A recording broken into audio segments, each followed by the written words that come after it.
Kapangit na naman yan. Pa.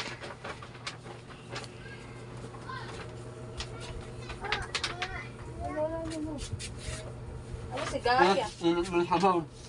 Ah, Init. Gaya! Ano ba? Ha?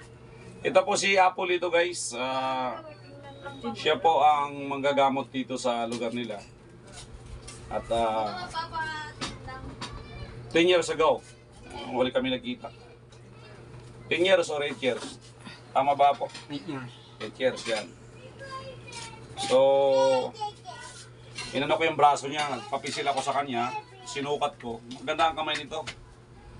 Sa mga gusto pong magpahilot sa kanya, dito po sa Inaon, yan, matatagpuan po si Apple dito. At siyempre, at ako'y napasyal ko siya, eh, ako na muna maghilot sa kanya, ano, mga kadato. Ito madalian to guys, yung hilot na ito. Kasi meron pa akong mission guys, yung tumabingi yung muka. Parang sinipa ng kabayo eh. Although nagbigay man tayo ng instruction doon sa isang manghihilot din, nagbigay ako ng isang instruction sa isang mahilot na si Kuya Tupi. Yan.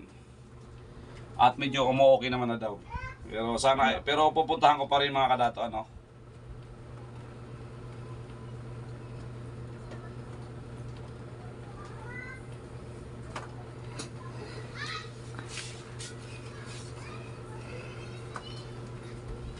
Pasmado ito kay nangingisda kasi ito guys ng madaling araw.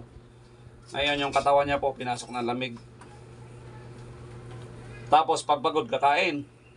Pagkakain niya po guys, tutulog. Ano nangyari?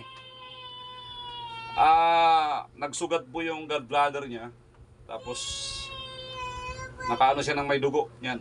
Pero agad nating inagapan. Nagpapakulo po siya ng dahon ng tanglad. Yun ang iniinom niya po pagkakain. Oo. Kaya umukay na po siya. Lumakas na po siya.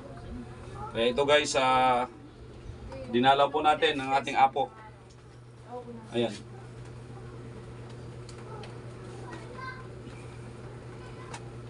Kaya lang apo.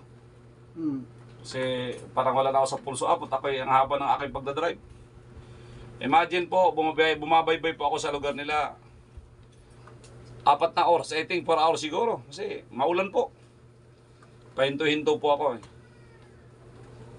Bote sa patnubay ni Ka Teresa ng kabundukang ito. At ako po ay nakarating sa kanila po. At ginaidya po ako. Nagkaligaw-ligaw pa ho kami at daming palayan. At binlag ko yung mga palayan ko pero hindi naman sa akin yon. Talaga nakakatuwa yung pagiging green fields niya. Pero i-upload ko yun guys. Ayan, i-upload ko yun mga kadato. Talaga nakakatuwa.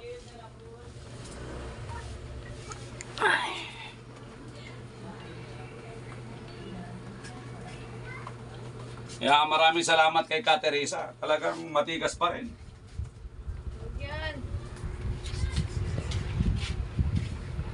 Nung araw, ang hawak nito, mahabang garote ni Ka Teresa. Namabang garote. Ay, siyempre, pag namundo kay may dalang garote yan. Ginagawang sungkod. Ayan.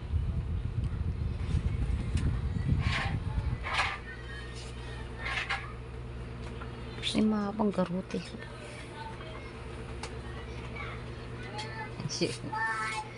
Buntis.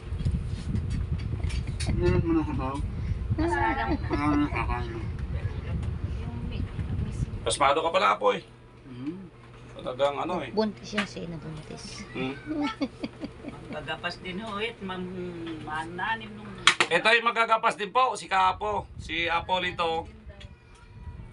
Number 1, ano to, nagpapante. Papante. Ano yun? Panty, hindi panty. Ano? Panty, hindi panty. Pante, yung nanghuli ng tilapia, yung parang Oo. lambat. Yung lambat, ano? Oo. Ay, pasensya na ho. Eh, sa amin kasi ang lambat ay pokot. Pinupokot po yung tilapia.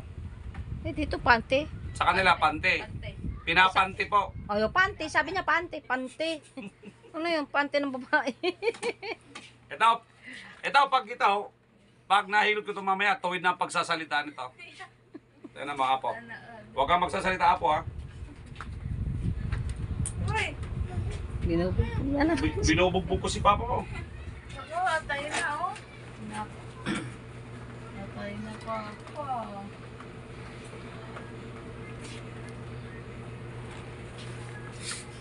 Sisi mo lang, Apo, ha?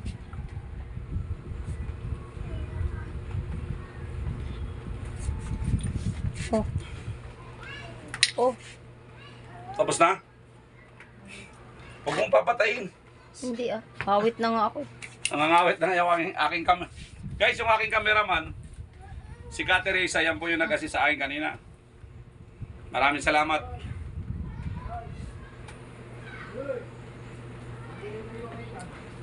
Dito, ang ako bilang dato, guys.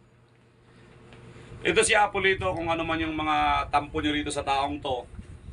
Isang manggagamot din po ito, Labas po ako doon, mga kadato. Ang tunay po na manggagamot, hindi ka walang inggit po sa isa't isa.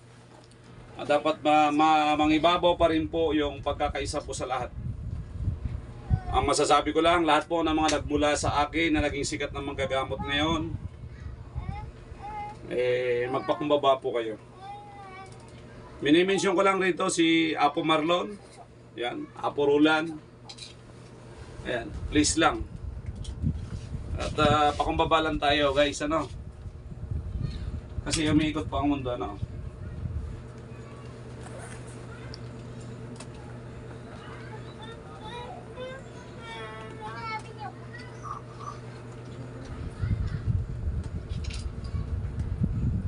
Ayaw kong dumating yung kanta na sa bawat pag-ikot ng mundo. Tandaan nyo, hindi ako makikipagkita sa inyo.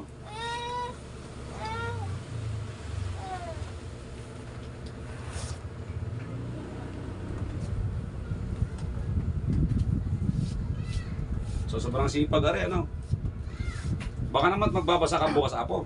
Oo. Nara. Ha? Nalasa nga ako. Nararamdaman niya Paano ako. to? Hindi naman mabasa yung katawan ko. Hanggang yung hita lang. Ito lang ang mabasa ako. Yan, dito ka. Hanggang tuhod. Sigurado ka ho, Hindi ko Ikaw ba hindi magbabasa? Hindi ko ilan yung katawan ko. Kasi mangingisda po ito bukas Tara doon tayo. Kaya masabi ko, ulo lang eh. Yung likod hindi na. Huwag mo na kasi nakabot ng tuhod yun. Hindi, ito na lang. Kunting pisin na lang po. Ako.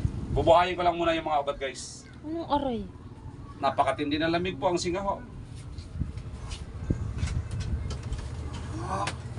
Huwag mo intindihin yung sakit, mamaya may ginahawa naman, Ito yung mga apo po dito.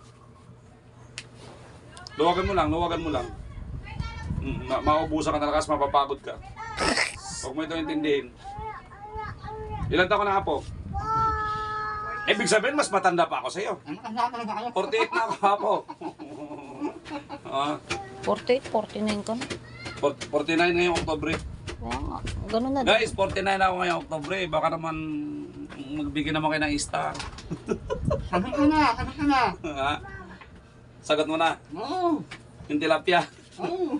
Manguhuli siya ng tilapia, guys. Oktobre ka, Oktobre din ako ah. Una ako. October 3 ako. Ano ka, Teresa? Ano ka? October 3. Ang kapatid ko yung October to.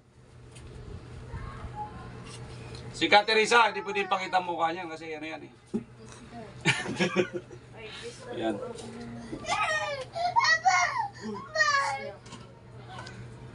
Sige lang. Tama na. Ito, buhayin mo to, ha? Tama na. Anong tama na? Nunusong bukas na mabasa. Pagkuha ng isda. Sige na. Pero kumusta? Parang Ito kasi. Pagkuha ng isda. Mababasa ka na yan. alin? Ito na ito. Sige, dito lang sa taas. Pero kung magmasyadong ha? Hindi mababasa ka na. Nakakailang kilo ka, Apo?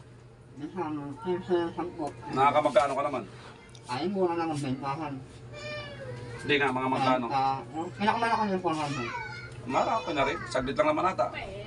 Porto, Halimbawa ay ako'y mangingisda. Tayong dalawa at magbablog ako.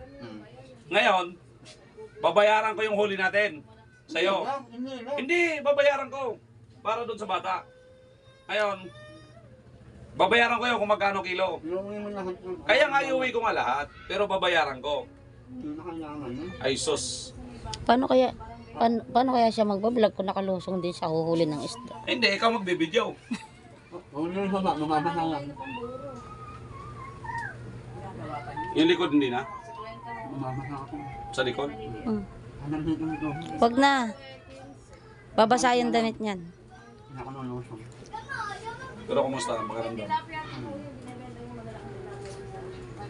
Ito mga ano mga po. Pag alam mo lang, patay mo na. Ikaw na. Pindutin mo yung pula. Unahin mo.